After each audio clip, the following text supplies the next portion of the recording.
গ্রাম বাংলার খুবই সুস্বাদু একটা রেসিপি আজকে শেয়ার করব। সেটা হচ্ছে মিষ্টি আলুর টক বা খাট্টা। আসসালামু আলাইকুম দর্শক, কথা না বাড়িয়ে চলুন রেসিপিতে চলে যাই। এখানে একটা মিষ্টি আলু নিয়েছি। আলুটাকে আমি তাড়াতাড়ি সেদ্ধ হওয়ার জন্য কেটে সামান্য পরিমাণে লবণ আর পরিমাণ মতো পানি দিয়ে সিদ্ধ করে নিব। আপনারা চাইলে আস্তেও সিদ্ধ করতে পারেন, আর মিষ্টি আলুর বদলে গোল আলু দিয়েও কিন্তু এই টক বা খাট্টাটা রান্না করতে পারেন। আর আজকের এই মিষ্টি আলুর টকটা আমি রান্না করব ইলিশ মাছের মাথা লেজ দিয়ে। তবে আপনারা চাইলে যে কোনো পুঁটি মাছ বা ছোট যে কোনো মাছ দিয়েও কিন্তু এই টক বা খাট্টাটা রান্না করতে পারেন, খেতে কিন্তু বেশ ভালোই লাগে। তো আলু সেদ্ধ করাটা আর দেখালাম না, কারণ আলু সেদ্ধ কিভাবে করতে হবে এটা আমরা সবাই জানি।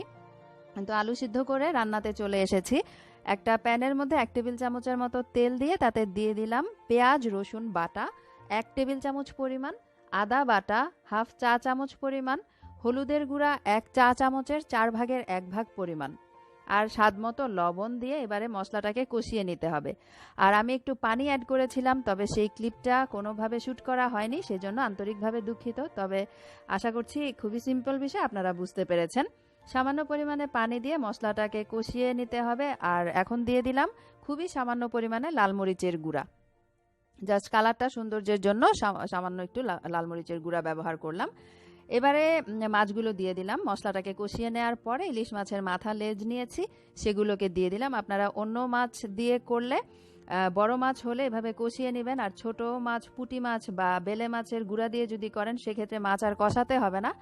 এই মশলার মধ্যে পানি দিয়ে তারপরে ছোট মাছগুলো ছেড়ে দিতে হবে। এবারে মাছটাকে কষিয়ে নেওয়ার পরে আমি পানি দিয়ে দিলাম, প্রায় 3 কাপেরও বেশি পরিমাণে এখানে পানি দিলাম, যেহেতু টক বা খাট্টা একটু পাতলা হবে। আর যেহেতু আলু ব্যবহার করছি, আলুর যে কোনো তরকারিতেই পানির পরিমাণটা একটু বেশি লাগে, কারণ এটা সেদ্ধ হয়ে যাওয়ার পরে আলুটা পানিটাকে অনেকখানি টেনে নেয়, সে কারণে পানির পরিমাণটা একটু বেশি দিতে হবে। আর সিদ্ধ করে আলুটাকে হাত দিয়ে আমি একটু ম্যাশ করে নিচ্ছি। একদম মিহি ম্যাশ করা যাবে না, একটু যেন দানাদার ভাব থাকে সেইভাবে করে ম্যাশ করে নিয়ে তারপরে ঝোলটার মধ্যে দিয়ে দিলাম। একটু নেড়ে নিব, তারপরে এটাকে ঢেকে রান্না করে নিব 4 থেকে 5 মিনিটের জন্য। ইলিশ মাছ সেদ্ধ হতে খুব বেশি সময় লাগে না, আর আলুটাও যেহেতু সেদ্ধ করা, তাই খুব একটা সময় রান্না করতে হবে না। 5 মিনিট পরে ঢাকনা তুলে নিয়েছি। দেখতে পাচ্ছেন আলুটা কিন্তু পানির সাথে মিশে গেছে, আর মাছটাও সেদ্ধ হয়ে গেছে। আমি একটু চেক করে নিলাম, আমার কাছে লবণটা কম মনে হলো, তাই আরেকটু লবণ অ্যাড করে দিলাম। আর যেহেতু টক বা খাট্টা যে কোনো টক জিনিস তো এখানে ব্যবহার করতেই হবে। আমি আজকে তেঁতুল দিয়ে টকটা রান্না করছি। এই যে কয়েক কোয়া পাকা তেঁতুল এতে দিয়ে দিব। তবে এখানে চাইলে কিন্তু পাকা আম দিয়েও করা যাবে। পাকা আম দিয়ে দিলেও এই টকটা খেতে অনেক বেশি মজার হয়, তেঁতুল দিয়ে করলেও মজার হয়। আবার জলপাইও ব্যবহার করা যাবে যখন যেটা থাকে। এবারে আরও 3 থেকে 4 মিনিটের জন্য ঢেকে রান্না করে নিব, যেন তেঁতুলটা সেদ্ধ হয়ে তেঁতুলের টকটা ঝোলের সাথে মিশে যায়। 3-4 মিনিট পরে ঢাকনা তুলে নিয়েছি। এটা কিন্তু মোটামুটি হয়ে গেছে। এখন চুলা থেকে নামিয়ে নিলাম, আর বাগারটাকে রেডি করে নিব।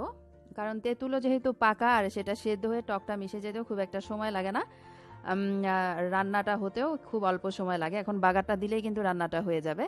বাগারের জন্য আমি নিয়েছি কয়েক কোয়া রসুন কুচি আর পেঁয়াজ কুচি। পরিমাণটা আসলে বললাম না, কারণ বাগারের পেঁয়াজ রসুনের পরিমাণ বলে বোঝানোর কিছু নেই। পরিমাণে বেশি যদি হয় খেতে খারাপ লাগে না। তো আর দিয়ে দিলাম হাফ চা চামচ কালিজিরা আর 2টো শুকনা মরিচ। কালিজিরা আর শুকনা মরিচের বাগারটা দিলে অনেক বেশি ফ্লেভারফুল হয়, আর খেতেও ভালো লাগে। এবারে একটু কড়া লাল করে এগুলোকে ভেজে নিব। যে কোনো ধরনের টক বা খাট্টার মধ্যে বাগারটা একটু কড়া হলে অনেক বেশি ফ্লেভারফুল হয়, আর খেতেও বেশি ভালো লাগে। তো বাগারটা যখন ভাজা হয়ে যাবে তখন সামান্য একটুখানি ঝোল এই বাগারটার মধ্যে দিয়ে দিচ্ছি। দেখতে পাচ্ছেন কিভাবে আমি বাগারটা দিলাম। এতে করে একটুও পুরোটা বাগারই কিন্তু এই ঝোলটার মধ্যে দিয়ে দেওয়া যাবে। তো খুব সুন্দরভাবে নেড়ে দিলাম। তেল আর বাগারের সব উপকরণ সুন্দরভাবে ঝোলের সাথে মিশে গেছে। এখন সবগুলোকে হাঁড়ির মধ্যে ঢেলে দিলাম। সুন্দরভাবে সব কাচিয়ে ঢেলে নিয়েছি। এখন এটাকে চুলাতে আবারও বসিয়ে দিব 2 মিনিটের জন্য জাল করে নেওয়ার জন্য।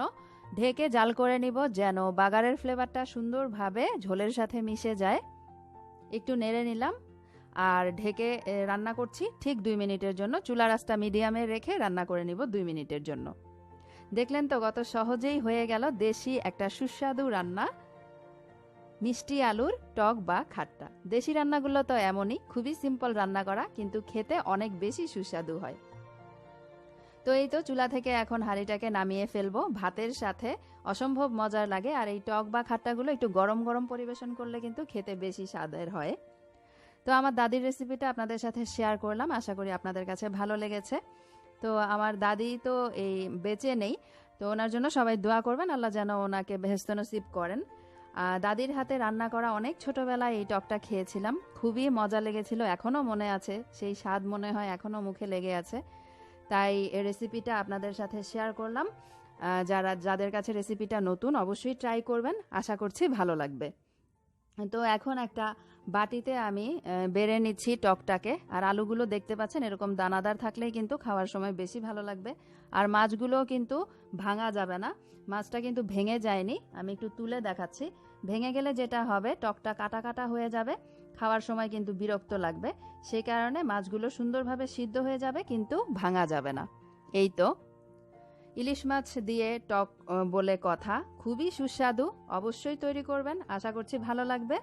আজকের রেসিপিটা কেমন লাগলো কমেন্ট করে জানাতে ভুলবেন না। ভালো লাগলে চ্যানেলটাকে সাবস্ক্রাইব করে সাথেই থাকবেন। সবাই খুব ভালো থাকবেন, বিদায় নিচ্ছি, আল্লাহ হাফেজ।